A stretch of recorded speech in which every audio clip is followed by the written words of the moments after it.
11 డిఎస్సీలు ప్రకటించి వేలాది మంది యువతకు ఉద్యోగ అవకాశాలు కల్పించిన ఘనత చంద్రబాబు నాయుడు గారి ప్రభుత్వానిదేనని ప్రభుత్వ విప్ ఎమ్మెల్సీ చిరంజీవిరావు గారు మాట్లాడుతూ డిఎస్సీ పేరుతో హామీలు ఇచ్చి నిరుద్యోగులను మోసం చేసిన చరిత్ర వైఎస్ జగన్మోహన్ రెడ్డిదేనని విమర్శించారు. ఇప్పటికైనా వైసీపీ నాయకులు అసత్య ఆరోపణలను మానుకొని ప్రజా సమస్యలపై దృష్టి సారించాలని, లేకపోతే ప్రజలే మరోసారి తగిన గుణపాఠం చెబుతారని హెచ్చరించారు.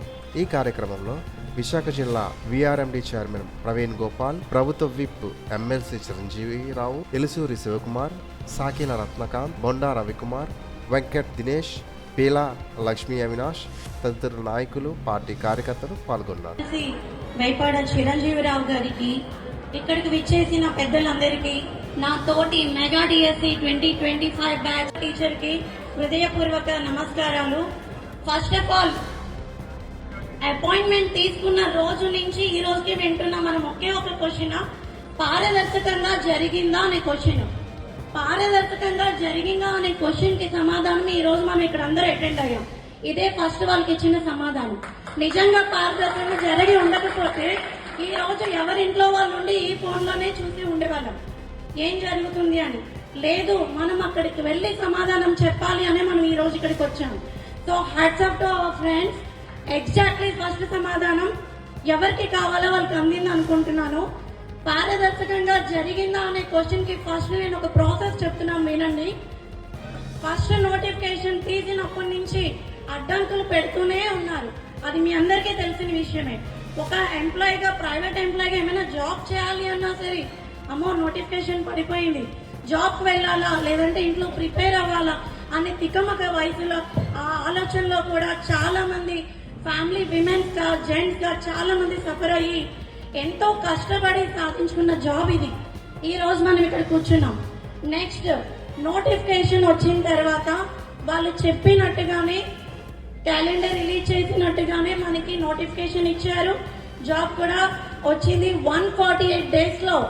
వాళ్ళ హార్డ్ వర్క్ అంటే మనం జస్ట్ ఇంట్లో కూర్చొని ఆలోచిస్తున్నాం, నిజంగా అపాయింట్మెంట్ ఇస్తుందా ఈ గవర్నమెంట్, లేదంటే ఇంకా ఏమైనా అడ్డంకులు వచ్చి డ్రాగ్ చేస్తుందా అని జస్ట్ ఆలోచించుకొని మన మంచాల మీద కూర్చొని పడుకున్నాం.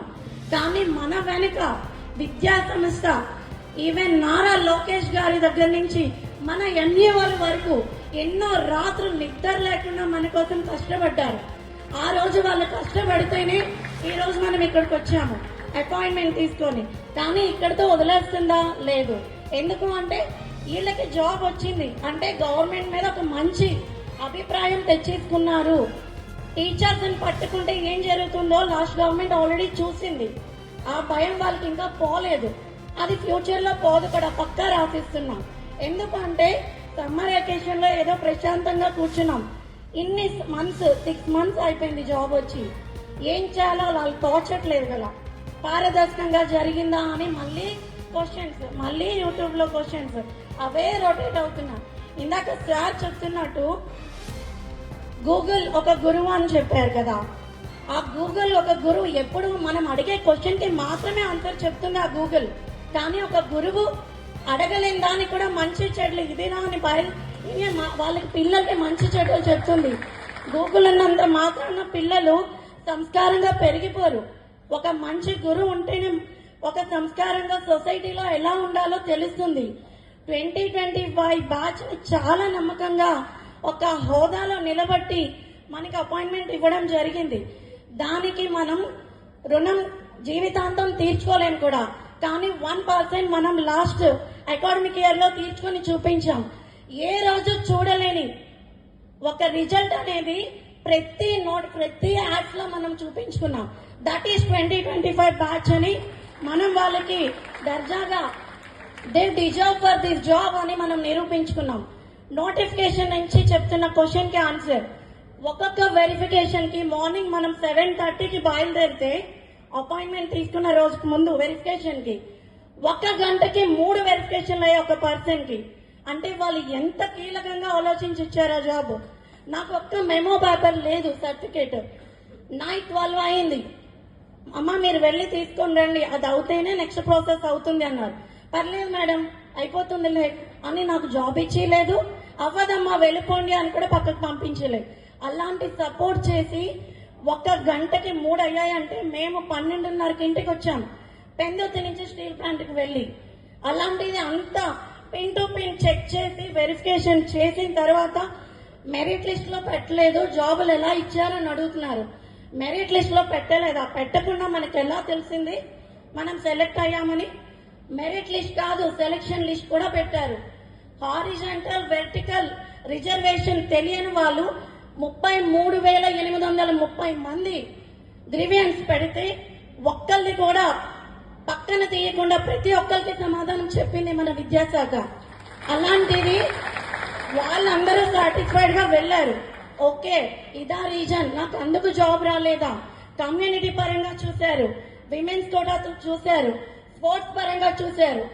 ఒక పర్సన్ గురించి నేమ్ ఎత్తాను నేను. బాల్ ఆట ఆడిన వాళ్ళకి తాడు లాగే వాడికి కూడా జాబ్స్ వచ్చాయా? ఆ బాల్ ఆటని తాడు ఆటని ఏమన్నారో తెలియని పర్సన్స్ వాళ్ళు. టగ్ ఆఫ్ వార్ గేమ్ లేదా? శాప్ లో రీసెంట్లీగా పెట్టారు.